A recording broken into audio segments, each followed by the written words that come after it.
किसी भी गाड़ी की कन्वर्जन आमतौर पर दो कैटेगरीज में फॉल करती हैं, या वो विजुअल रेप्लिका होता है या फुल मैकेनिकल स्वैप। इमेजिन आपके पास एक ऑडी A3 है जो कि है 4 सिलेंडर, साइलेंट, स्मूथ और एक सेंसिबल फैमिली कार, लेकिन दिल चाहता है RS3, 5 सिलेंडर का रोर, वाइड बॉडी स्टांस और अग्रेसिव हाई परफॉर्मेंस बीस्ट वाली फील। ओरिजिनल RS3 पाकिस्तान में 4 से 5 करोड़ रुपए की है। तो सवाल ये है कि क्या 4 करोड़ खर्च किए बगैर हम वो रोड प्रेजेंस क्रिएट कर सकते हैं? तो आज हमारे पास ऐसी ही एक कन्वर्टेड ऑडी RS3 मौजूद है। इस वीडियो में हम ब्रेक डाउन करेंगे कि एक शरीफ ऑडी A3 को मॉन्स्टर RS3 बनने के लिए एग्जैक्टली इंटीरियर से लेके एक्सटीरियर तक क्या क्या चेंज करना पड़ता है। तो आज इस गाड़ी के ओनर से पूछेंगे कि इस कन्वर्जन में कॉस्ट क्या आई, और सबसे बड़ा सवाल, क्या ये कन्वर्जन वर्थ इट है या सिर्फ पैसे का ज़ाया। मेरा नाम है दानिश खान ताफो, ये है पाकिस्तान की ड्रैगी पे फास्टेस्ट RS3। चलिए वीडियो शुरू करते हैं। तो स्टार्ट करते हैं फ्रंट प्रोफाइल से, जो किसी भी गाड़ी का फेस होता है। एक नॉर्मल A3 का बम्पर बहुत ही सिंपल और फ्लैट होता है, लेकिन RS3 लुक अचीव करने के लिए यहाँ पे मेजर चेंजेस किए गए हैं। सबसे पहली चीज जो आप नोटिस करेंगे वो इसकी मैसिव हनीकॉम्ब ग्रिल, जबकि ऑडी A3 में आपको मिलती है हॉरिजॉन्टल स्लैट्स। ये मैच डिजाइन ग्रिल इंजन को ज्यादा हवा देती है और गाड़ी को ज्यादा एग्रेसिव बनाती है। ग्रिल के नीचे है क्वाड्रो की ब्रांडिंग, जिसका मतलब जर्मन में है 4 का मतलब ये है कि ये जाना माना ऑडी का ऑल व्हील सिस्टम है, जो कि इस गाड़ी की हैंडलिंग में बहुत हेल्प करता है। बम्पर के साइड पे आपको बड़े एयर वेंट्स मिलते हैं, जबकि ऑडी A3 स्टॉक में या तो फॉगलाइट होती है या प्लास्टिक का ट्रिम, लेकिन RS3 में ये वेंट स्ट्रक्चरल है, जो कि इस गाड़ी को एक वाइड बॉडी लुक देते हैं। अब आते हैं इस गाड़ी के साइड प्रोफाइल पे, जो कि एक लेमैन नहीं बता पाएगा इस गाड़ी की साइड प्रोफाइल देख के कि ये A3 है या RS3, बट एक कार एंथुसियास्ट बड़ी आसानी से बता देगा। अगर बात करें इसके व्हील्स की, साइड प्रोफाइल में सबसे बड़ा अपग्रेड है व्हील्स। ऑडी A3 में आपको मिलते हैं 17 इंच के सिंपल अलॉय व्हील्स, जबकि आप RS3 की बात करें तो आपको मिलते हैं RS3 डिजाइन सिग्नेचर व्हील्स, जो कि होते हैं 19 इंच के।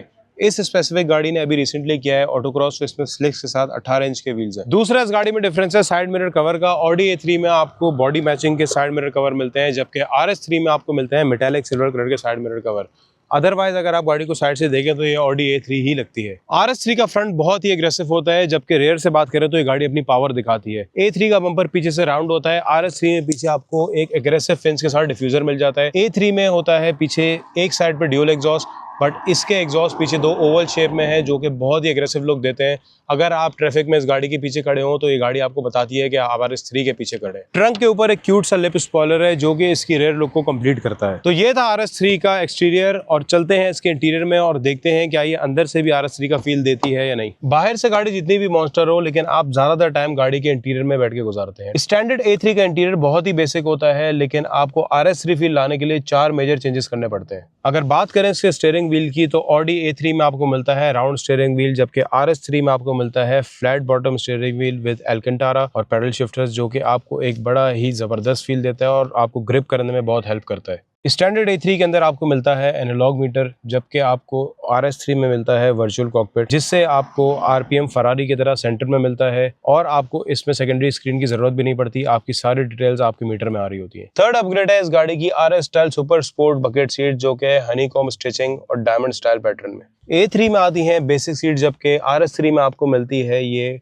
बकेट सीट, जो कि आपको हाई स्पीड में गाड़ी एक तरीके से आपको हक कर लेती है, आपकी ग्रिप बहुत अच्छी हो जाती है, आप अपनी सीट से इधर उधर नहीं हो सकते। चौथा अपग्रेड है इसकी छोटी छोटी सी डिटेल्स, जो कि आपको RS का गियर शॉर्ट शिफ्टर मिल जाता है। यहाँ पे आपको पैडल शिफ्टर मिल जाते हैं, जो कि हैं प्लास्टिक के, जो किसी अलॉय में होने चाहिए थे। प्लस इसके इंटीरियर्स में जगह जगह आपको कार्बन फाइबर और एल्केंटारा का फील मिलता है, जो गाड़ी की प्लास्टिक की चीप फील को खत्म करता है। स्टैंडर्ड ऑडी A3 में आता है 1.2, 1.4 और 1.8 सीसी इंजन, जो कि होता है 150 से 180 हॉर्स पावर, जबकि RS3 में आता है 2.5 लीटर 5 सिलेंडर इंजन, जो कि होता है कंपनी से 450 हॉर्स पावर। अब चलते हैं इस मॉन्स्टर की ड्राइव की तरफ और इनके ओनर को बुलाते हैं, हमाद को। उनसे लेते हैं इस गाड़ी की डिटेल्स और इस गाड़ी की पावर टेस्ट भी करते हैं। एक बार फिर हमारे साथ मौजूद है हमाद, जो कि बहुत ही टैलेंटेड और हमारे यंग कार एंथुसियास्ट हैं।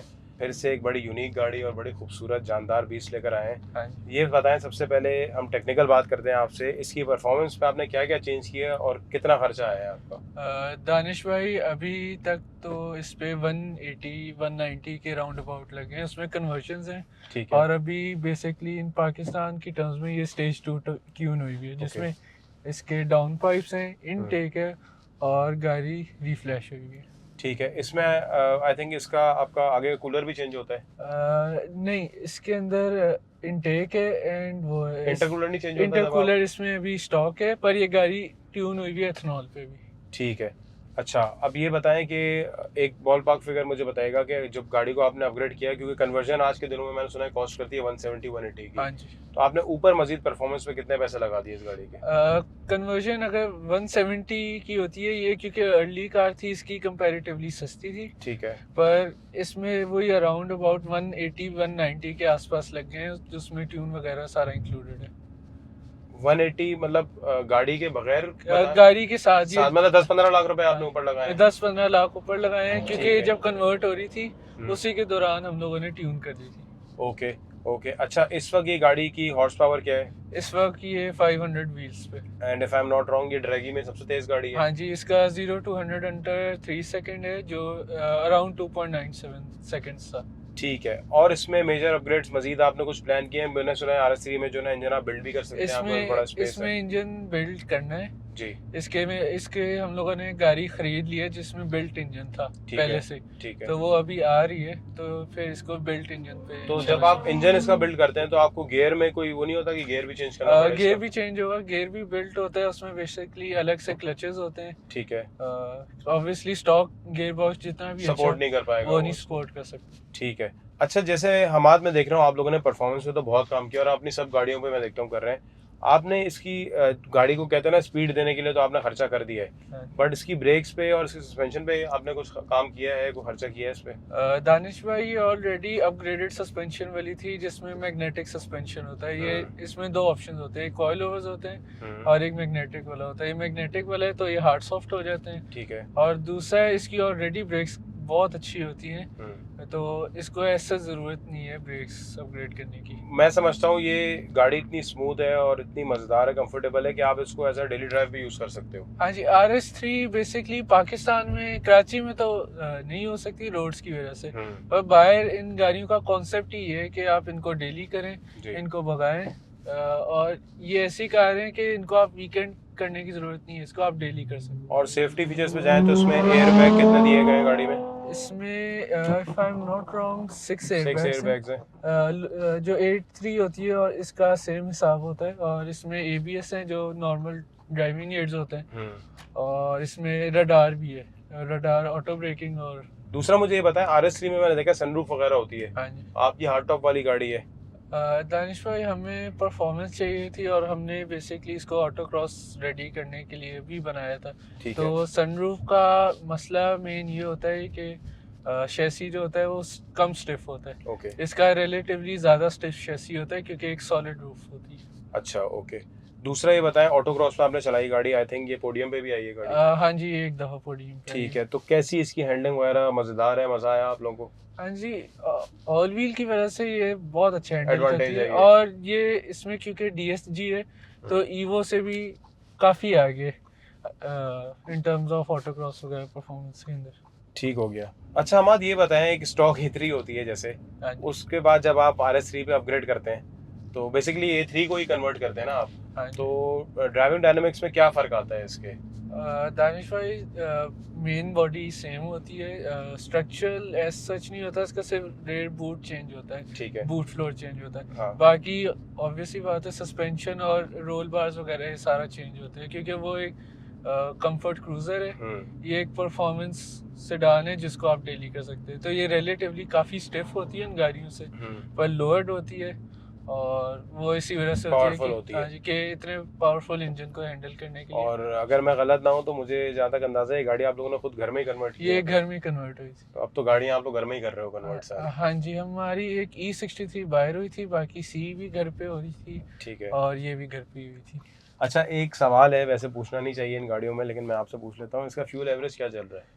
दानिश भाई अभी तो ये एथनॉल पे, तो ये एथनॉल 4 टाइम ज़्यादा जलता है कंपेयर टू रेगुलर फ्यूल। ये मेरे ख्याल से नॉर्मल पे अराउंड 9-10 दे देती है, व्हिच इज नॉट बैड, बहुत अच्छा है। नॉट बैड, क्योंकि 5 सिलेंडर इंजन है ना। हाँ। और इसकी पावर का क्या है लॉन्च वगैरह पे अगर आप इसका करते हैं तो लॉन्च कंट्रोल इसका एक मैंने देखा है अक्सर मैं सलाउद्दीन भाई को देखा है लॉन्च कंट्रोल पे जाते हैं लॉन्च कंट्रोल अभी करके भी दिखाएंगे और इसका काफ़ी अच्छा ट्रैक्शन सिस्टम है इसलिए अंडर 3 सेकंड आ जाती है ऑन द रोड। आपको जो पार्ट्स वगैरह इसके चाहिए होते हैं मिसाल है छोटे कोई बूट्स वगैरह ख़राब हो जाए कुछ हो जाए तो पार्ट्स मिल जाते हैं आपको यहाँ पे? पार्ट्स अभी इसको सोर्स ही करना पड़ेगा पर क्योंकि जैसे जैसे गाड़ियाँ कॉमन हो रही हैं तो जैसे W204 C63 के साथ हुआ था तो फिर इसके पार्ट्स ऑटोमेटिकली आना शुरू हो जाएंगे इन द मार्केट। मुझे लगता है 204 की तरह ये अगली गाड़ी है जो बहुत ज़्यादा जो है ना कॉमन हो जाएगी और लोग पसंद कर रहे हैं इसको बहुत ज़्यादा। इस गाड़ी को बेसिकली जिसको स्पीड पसंद है ना वो पसंद करते हैं क्योंकि ऑल व्हील है पर सी को इसलिए पसंद करते हैं वो ड्रिफ्ट वगैरह करती है रेयर व्हील है वो। मुझे आप अपना एक वर्डिक्ट दें कि क्या ये कन्वर्जन 2 करोड़ पकड़ लेते हैं 2 करोड़ में वर्थ इट है? हाँ जी जैसे GR यारिस अभी मेरे ख्याल से 220 230 की आती है और ये GR यारिस से पावर भी ज़्यादा है ऑल व्हील भी है बेसिकली मेन रेसिपी सेम है पावर ज़्यादा है सिलेंडर ज़्यादा है इट साउंड्स बेटर और कंफर्टेबल भी काफ़ी है 100%। तो मेरे ख्याल से 190 ज़्यादा बुरा नहीं है कंसिडरिंग W205 220 230 तक होती है नॉट रॉन्ग तो इससे नीचे W204 आती है पावर फिगर सेम है दोनों की इसका ट्रैक्शन ज़्यादा है इसका वेट कम है ये मोर डेलिएबल है क्योंकि इसकी एवरेज ज़्यादा है but I believe quarter mile पे अगर इसको 204 के साथ ले जाते हैं बहुत तेज है ये बहुत तेज है ऑल व्हील ड्राइव है ट्रैक्शन लूज नहीं करती जो आजकल हमारे यंग लड़के हैं गाड़ी कन्वर्ट करने का प्लान कर रहे हैं आपकी वीडियो देख के लोग अगर बोले RSE कन्वर्ट करनी है तो आपको एडवाइस देंगे उनको? इसकी कन्वर्जन रिलेटिवली इजी है जो M3 F80 है वो भी अराउंड इससे थोड़ी सी महंगी है उसकी कन्वर्जन बहुत हार्ड होती है क्योंकि उसके जो पिछले पैनल्स होते हैं वो चेंज करने पड़ते हैं इसका खाली बूट फ्लोर होता है जो स्पॉट वेल्ट से होता है तो वो चेंज होता है कन्वर्जन इसकी इजी है और ना ही ये कॉम्प्लिकेटेड है इतनी क्योंकि वोल्क्सवैगन प्रोडक्ट है। ठीक है अमाद थैंक यू वेरी मच यार बहुत बहुत शुक्रिया आपने अपना टाइम दिया हमें और इतनी खूबसूरत गाड़ी आपने जो ना हमें रिव्यू करने का मौका दिया। पाक व्हीलर्स आई एम श्योर आपने इस रिव्यू को एंजॉय किया होगा। आपको इस गाड़ी की पावर दिखाते हैं बट हम सेफ्टी का ख़ास ख्याल रखते हुए हर चीज़ सेफ इन्वायरमेंट में करते हैं। पाकिस्तान का ख्याल रखें पाकिस्तान को साफ़ रखें। अल्लाह हाफ़िज़।